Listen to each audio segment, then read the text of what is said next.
Boa noite, meus irmãos, minhas irmãs. Sejamos todos bem-vindos a essa casa espírita. Agradecemos a oportunidade de estarmos aqui novamente. Pedimos que a paz de Cristo e a luz dos bons espíritos desçam sobre nós, nos inspire e amplie, abra nossa mente, nosso coração para os ensinamentos da palestra de hoje.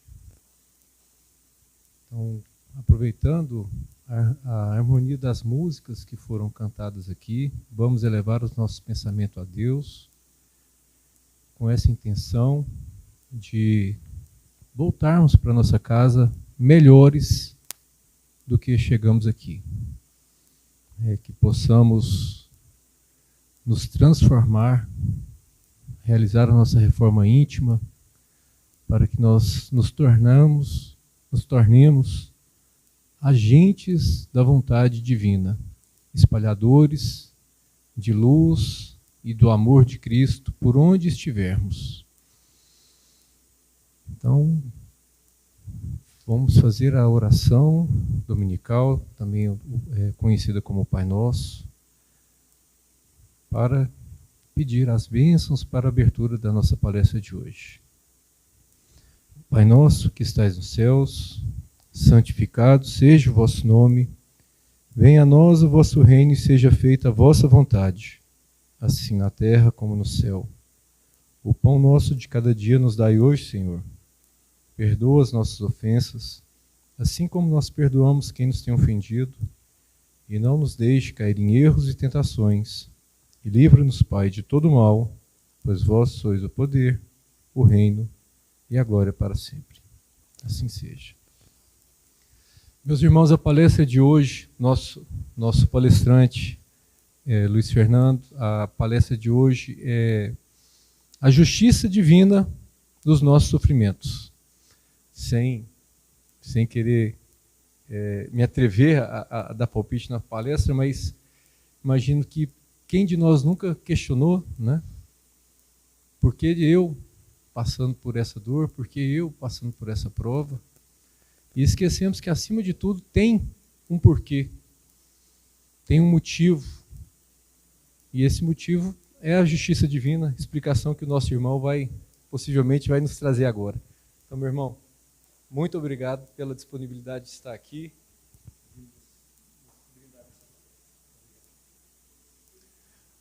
Boa noite a todos. Que a paz do Mestre Jesus esteja em nossos corações e nossas mentes hoje e sempre. Queridos irmãos, o nosso tema é provocador, né? Existe justiça nos nossos sofrimentos? E evidentemente que a gente busca o entendimento da fé raciocinada da doutrina espírita, para que a gente possa compreender de uma forma lógica, mas também sentimental, tudo isso que nós todos estamos passando. Cada um de nós vive o seu quinhão de sofrimento. Segundo Emmanuel, todos nós que estamos encarnados no planeta Terra temos dois pontos em que nós nos nivelamos. Não importa se você é rico ou pobre, gordo ou magro, careca ou cabeludo, brasileiro ou chinês, não importa. Existem duas coisas que todos nós somos absolutamente iguais, segundo Emmanuel: a dor e a morte. Nenhum de nós foge delas. E evidentemente, esse sofrimento ele é algo mais amplo, né? Porque nós podemos ter vários tipos de sofrimento. Podemos ter um sofrimento de uma dificuldade financeira, de uma dificuldade profissional, podemos ter uma dificuldade conjugal, um problema familiar, um filho, podemos ter uma doença física, espiritual ou mental. Enfim, existem vários tipos de sofrimentos. E aí, evidentemente, Jesus jamais poderia deixar de nos falar sobre os nossos sofrimentos, até porque nós sabemos que no mundo em que nós vivemos, um mundo de expiação e provas, vivendo uma transição planetária, o sofrimento é uma presença natural no que nós vivemos. Então, lá no Sermão da Montanha, e está no capítulo 5 do Evangelho segundo o Espiritismo, Jesus nos dá uma dica bacana com relação ao sofrimento. Qual é? Bem-aventurados os aflitos. O que Jesus está falando para nós como bem-aventurados os aflitos? Vamos traduzir para a nossa linguagem atual. Jesus diz, felizes aqueles que sabem sofrer. Interessante, parece que Jesus está incentivando a ser masoquista, parece que Jesus está querendo que nós gostemos de sofrer. Não é isso. O que Jesus está falando para nós é que nós precisamos aprender a sofrer. Felizes aqueles que sabem sofrer. Porque sofrer todos nós vamos. Portanto, é necessário que nós tenhamos uma fé raciocinada para entender o porquê sofremos e como vamos sofrer. Essa é a grande diferença sobre o processo como um todo. Mas, falar de sofrimento eu acho que eu não preciso muito não. Todos nós estamos bem calejados de saber o que é sofrimento. Cada um carrega a sua cruz, as suas dificuldades, as suas limitações, os seus desafios. Então, acho que a gente não precisa falar muito de sofrimento hoje, mas de justiça sim. Será que existe justiça naquilo que a gente está sofrendo? Será que existe justiça naquilo que a gente já sofreu? E a provocação na reflexão de hoje é exatamente sobre esse aspecto. Para a gente começar a entender esse tema, tem alguns pontos que nós precisamos levantar. O primeiro ponto, é que nós não podemos jamais confundir a justiça de Deus com a justiça dos homens. O grande problema é porque às vezes a gente confunde. O grande problema é porque às vezes a gente confunde a justiça de Deus com a justiça dos homens.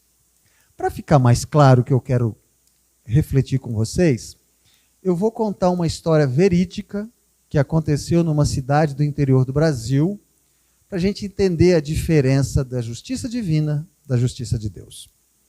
Numa pequena cidade do interior do Brasil, existia um indivíduo que era muito rico. Era um cara bastante rico. E 4 assaltantes resolveram assaltá-lo. Esse indivíduo era um indivíduo bem tranquilo, bastante cuidadoso, e os assaltantes, então, para não ter problema com relação ao assalto, resolveram ficar de campana, ficar 1 mês espiando a casa desse indivíduo para roubá-lo, para fazer um assalto tranquilo, sem problema nenhum. Beleza. E assim eles ficaram 1 mês observando a casa daquele indivíduo. E qual era a rotina? Existia um indivíduo, que era o pai da família, e ele saía todos os dias na mesma hora para trabalhar e voltava ao final do dia na mesma hora para descansar. Todos os dias essa era essa rotina, com exceção do final de semana. Quem mais morava na casa? A esposa, a mulher, que quase não saía de casa, porque ela ficava o dia inteiro cuidando da sua filha, da filhinha dos dois, uma menininha de 4 anos. Eles não tinham serviçais, eles não utilizavam outras mãos de obra para cuidar da casa e raramente recebiam visitas. Essa era a rotina.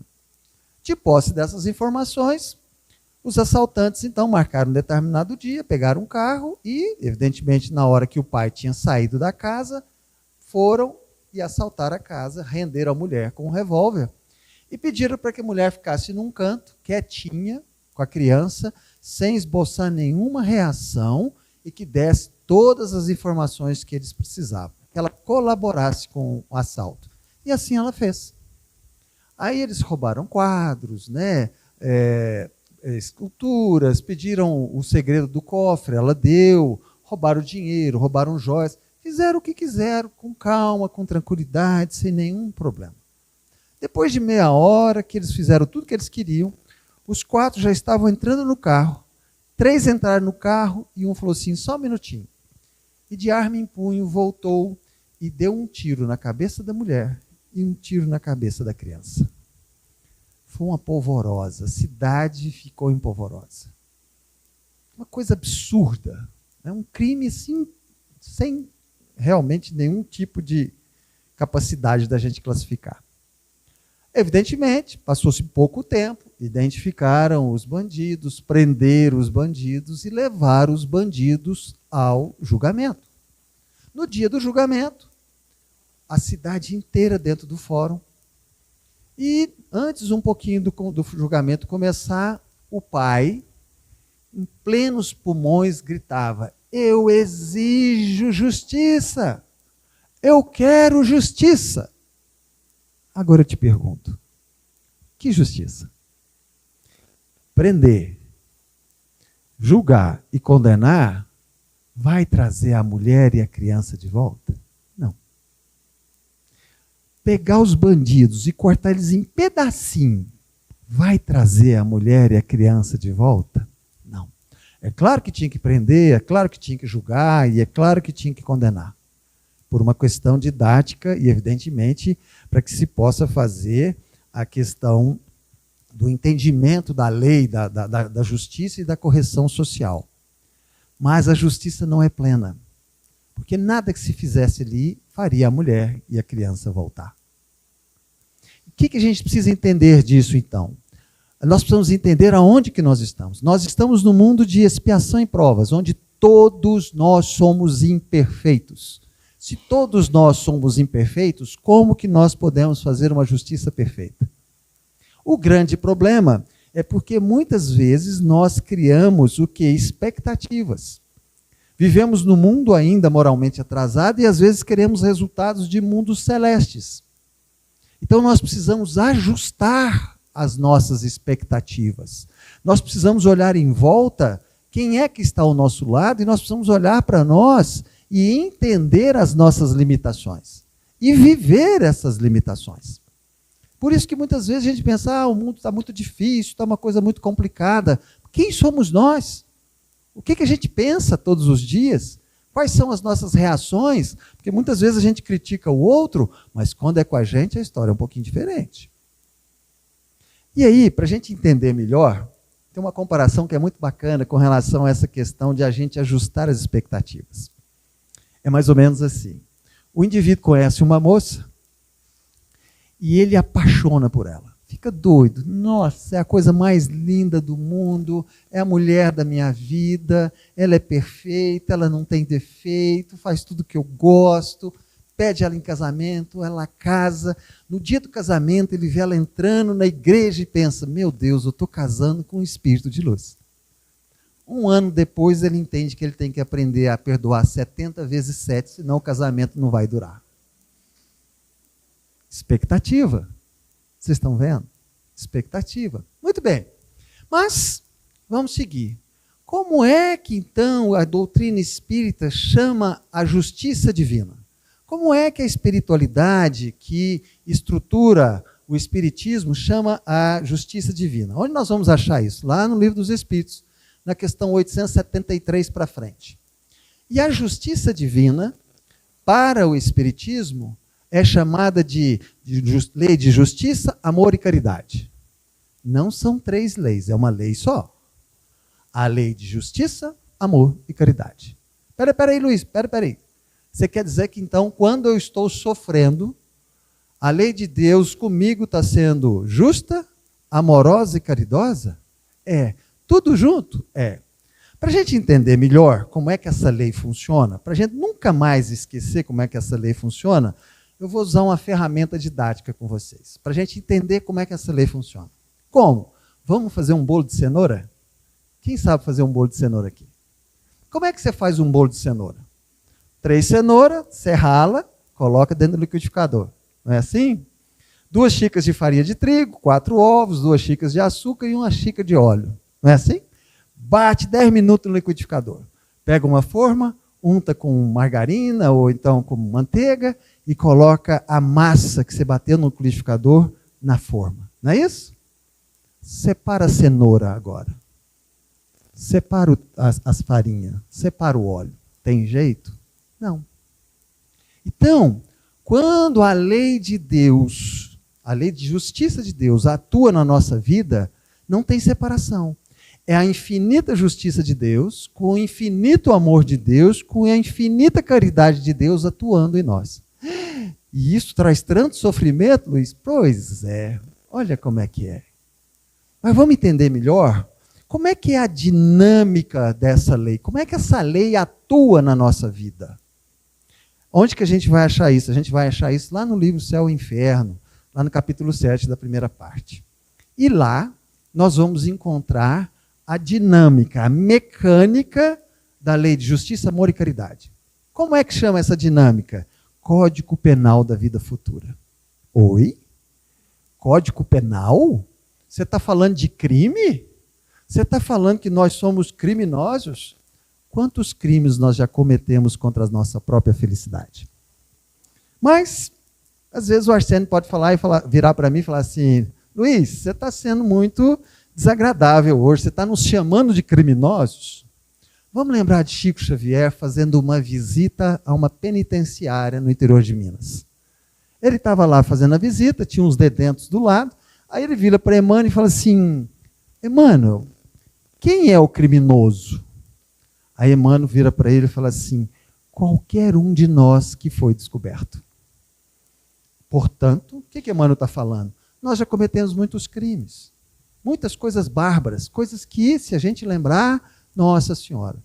Nossa, Luiz, pelo amor de Deus, eu não matei ninguém nessa vida. E aí a gente começa, então, a entender as situações que muitas vezes a gente vai vivendo ao longo de uma encarnação. E a gente, muitas vezes, tem isso, né? Ah, eu já estou entendendo. Então, o problema são os crimes que eu cometi nas vidas passadas. E eu vejo isso muito no consultório. Às vezes chega um paciente lá e fala, o negócio é o seguinte, eu cansei de sofrer e não entender por que eu sofro tanto, dá tudo errado na minha vida, eu não aguento mais, eu quero fazer uma terapia de vidas passadas, eu quero ver as minhas vidas passadas, que aí eu vou saber tudo que eu fiz. Cuidado. Cuidado. Por quê? Você pode receber um duro golpe na sua autoestima. Pode ser um alto custo emocional para você. Por quê? Nós já aprontamos coisas lá atrás que às vezes até Deus duvida. Por isso que é uma caridade o véu do esquecimento que a gente tem. Graças a Deus a gente não lembra. Mas Emmanuel vem e corrobora para a gente entender isso melhor. O que Emmanuel nos fala? Sabe os sofrimentos, assim, de uma forma geral, né? A condição mediana, que todos nós aqui vivemos, com raras exceções, a maioria de nós vivemos nessa condição.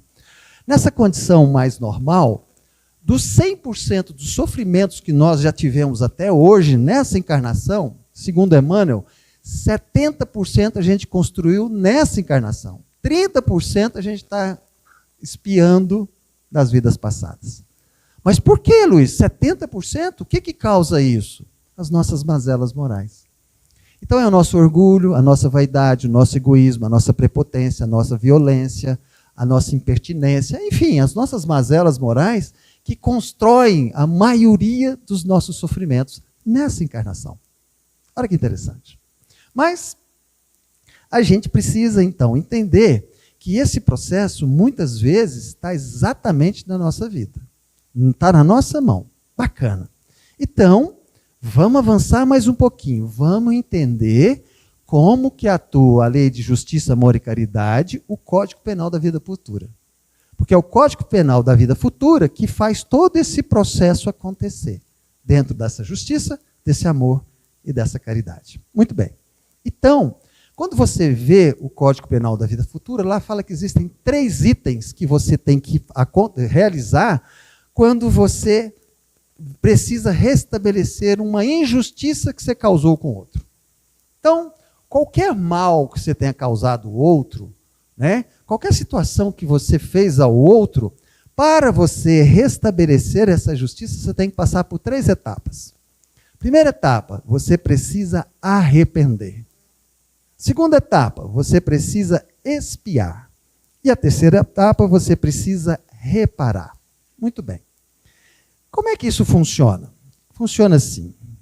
Nós somos livres para nos relacionar com quem a gente quiser, do jeito que a gente quiser, desde que a gente não derrogue, a gente não afronte a maior lei de Deus. Qual é? A lei do amor. Então, você pode fazer o que você quiser na convivência com quem você quiser, só não pode prejudicar.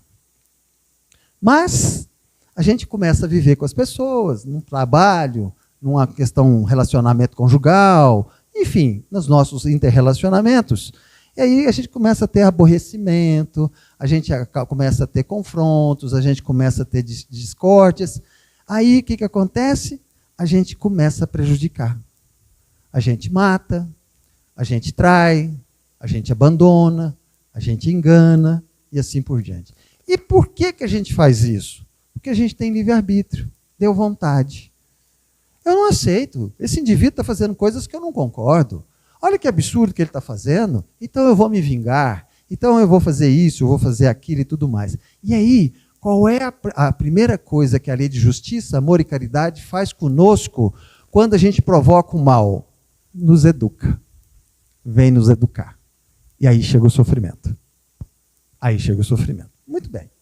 Então, vamos tentar entender de uma forma bem rapidinha, por causa do nosso tempo, esses 3 itens. Arrependo, expio e reparo. Muito bem. Arrependimento. Então, eu fiz um mal para o Arsênio, né? E eu preciso, para reparar esse mal que eu fiz para o Arsênio, eu preciso me arrepender. Só que o arrependimento da lei de justiça, amor e caridade não é aquele arrependimento que falava, nossa, tadinho do Arsênio, eu não devia ter feito isso com ele.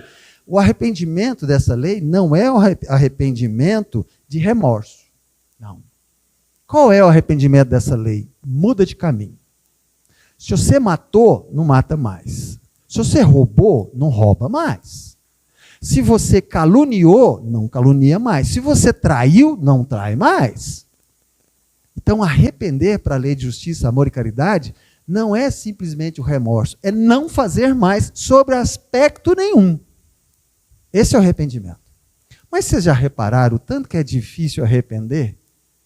Como é difícil a gente às vezes arrepender? E por que é difícil a gente arrepender?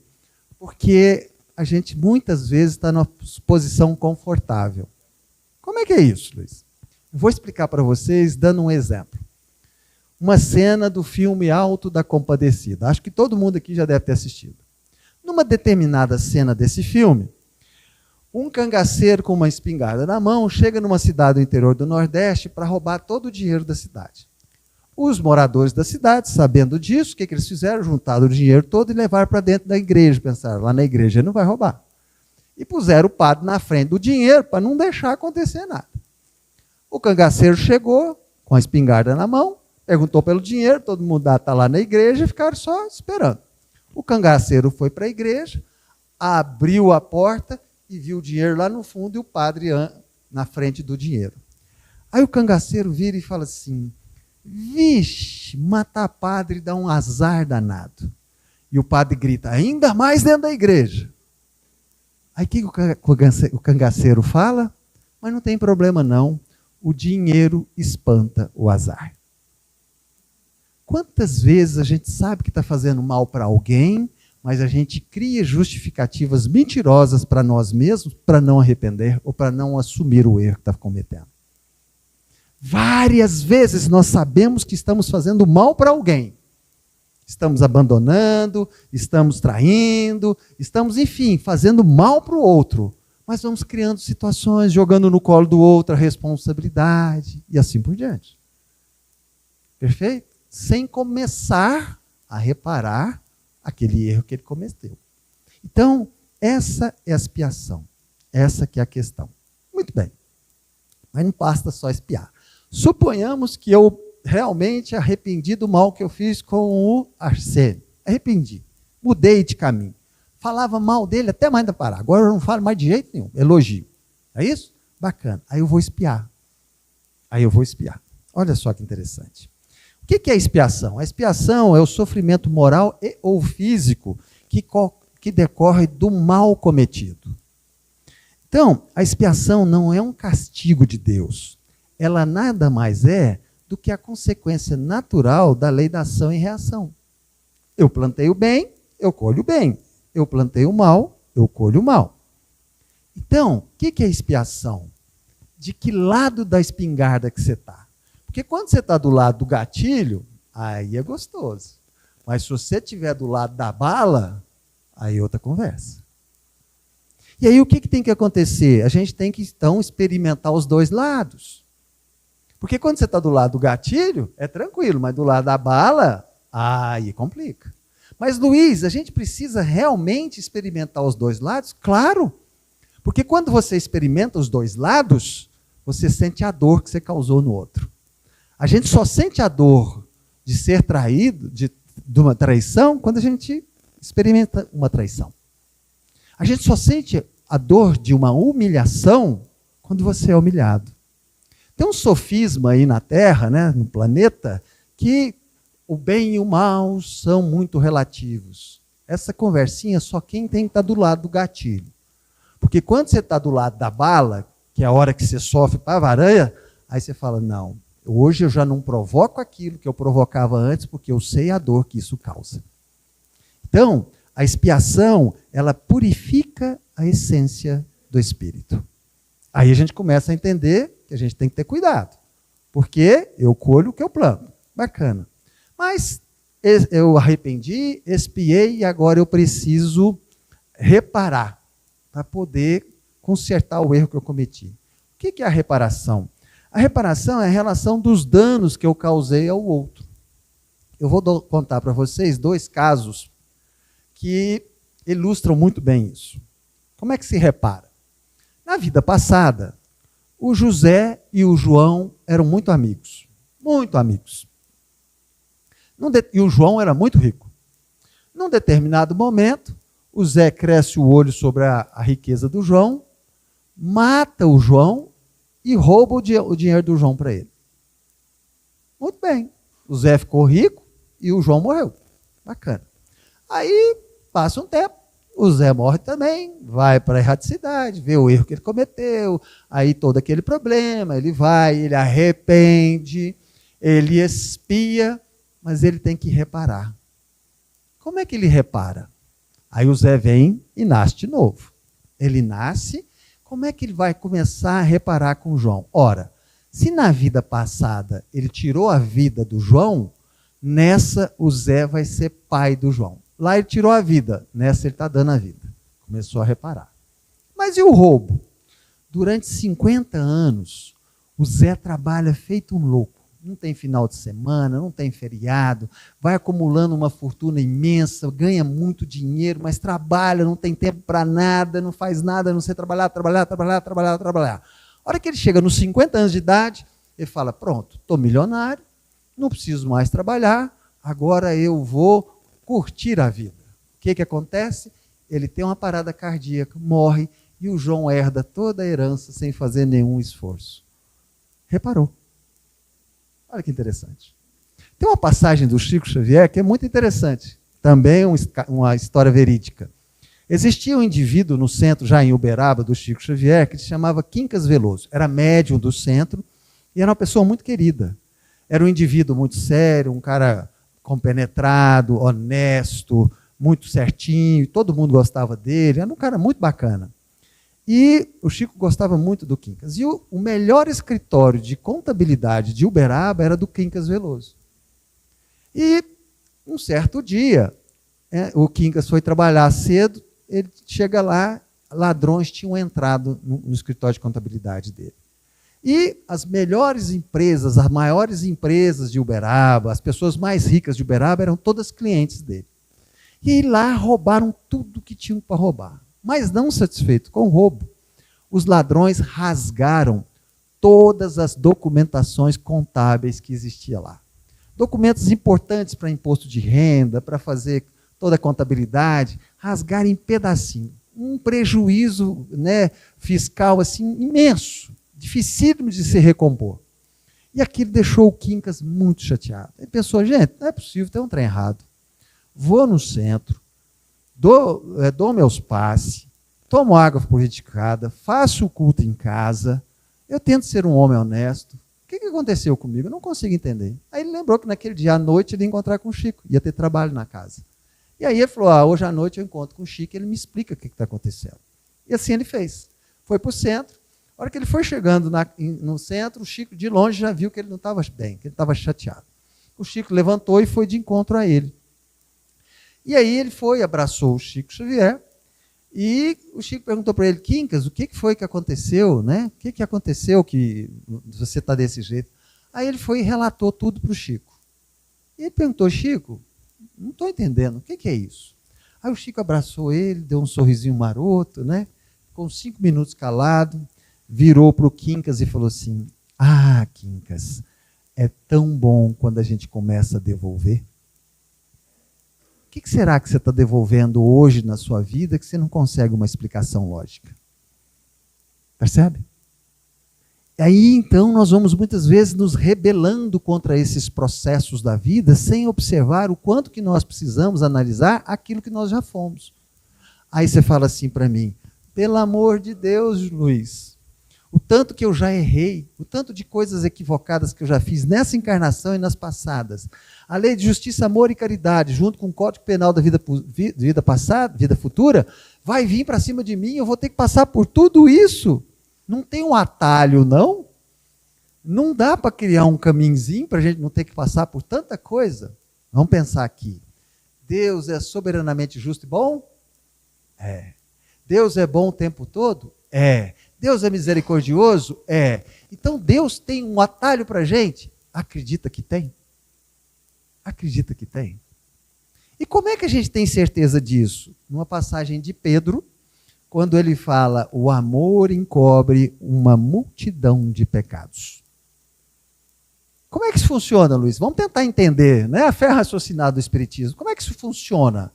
De duas formas, em função de duas leis que a gente acredita. Muitos de nós espíritas acreditamos que a lei de ação e reação é a mesma lei de causa e efeito, e não é. Lei de ação e reação é uma coisa, lei de causa e efeito é outra. E aí eu vou explicar para vocês. Lei de justiça, amor e caridade, Código Penal da vida futura, aplica-se à lei de ação e reação. Plantou, colheu. Mas pela misericórdia divina, pelo amor que Deus tem por nós, Deus não ganha nada com o nosso sofrimento. Deus não ganha nada com as nossas lágrimas. Deus não ganha nada com os nossos sofrimentos. Deus ganha o que conosco? A nossa evolução moral, que é o que Ele quer. Então os nossos sofrimentos não são para sofrer. Os nossos sofrimentos são para aprender. É didático. E aí então você começa a entender o que é a lei de causa e efeito. Fiz um monte de coisa errada. Qual que é a causa? As minhas mazelas. Tudo aquilo que levou a eu causar o mal aos outros todos. Qual é o efeito? Qual é a lei maior de Deus? A lei do amor. Amar a Deus sobre todas as coisas e ao próximo como a si mesmo. Então, você quer resolver os seus pecados? Ame. Ame. Ah, Luiz, então tá fácil. Agora eu vou amar? É. Você sabe amar? Você sabe o que é o amor? Você sabe como que se ama? Esse que é o problema. Por quê? Nós muitas vezes não temos a menor ideia o que é amar. Sabemos da importância, sabemos, falamos e tudo mais. E pior ainda, muitas vezes a gente enfia o pé na jaca quando a gente confunde amar com paixão. Aí então o que complicou? É muito diferente amor com paixão. Qual que é o problema do amor? O amor, a gente acredita de forma errada que o amor é um sentimento singular, é uma coisa só, e não é. O amor é um sentimento coletivo, plural. Então, como é que a gente ama? Sendo paciente, sendo resignado, sendo indulgente, sendo benevolente, sendo pacificado, sendo perdoado. É assim que a gente ama. Todas as vezes que você estiver praticando na plenitude as suas virtudes morais, você está amando. E é interessante porque a prática do amor, ou melhor, a prática das nossas virtudes morais, é uma escolha. É uma escolha. Não adianta alguém colocar um revólver na sua cabeça e falar assim, Luiz, você vai odiar o Arsênio. Eu posso falar, estou odiando e meu coração não está. Como eu posso falar, eu estou amando e meu coração não está. Então, amar ou odiar é uma escolha. Perdoar ou vingar é uma escolha. A pergunta é, o que você está escolhendo? Porque se você escolher as suas mazelas morais, o seu ódio, o seu rancor, a sua vingança, a sua violência, o seu orgulho, o seu egoísmo, a sua prepotência, lei de justiça, amor e caridade, Código Penal da vida futura e até lá. Mas Se você resolver o atalho, ou seja, eu vou escolher a partir desse momento amar, ou seja, a partir desse momento eu vou praticar as minhas virtudes morais, aí eu vou conseguir viver a lei de causa e efeito. E, evidentemente, lembrar de Pedro, quando eu vou entender que esse amor que eu vou praticar vai encobrir a multidão dos meus pecados. É uma escolha. Então, a justiça de Deus nos nossos sofrimentos é uma escolha que nós fazemos. Eu te pergunto, o que você está escolhendo? Reflitamos. Muitíssimo obrigado pela presença, pela atenção de todos vocês. Que Jesus nos abençoe hoje e sempre. Uma boa noite. Muito obrigado.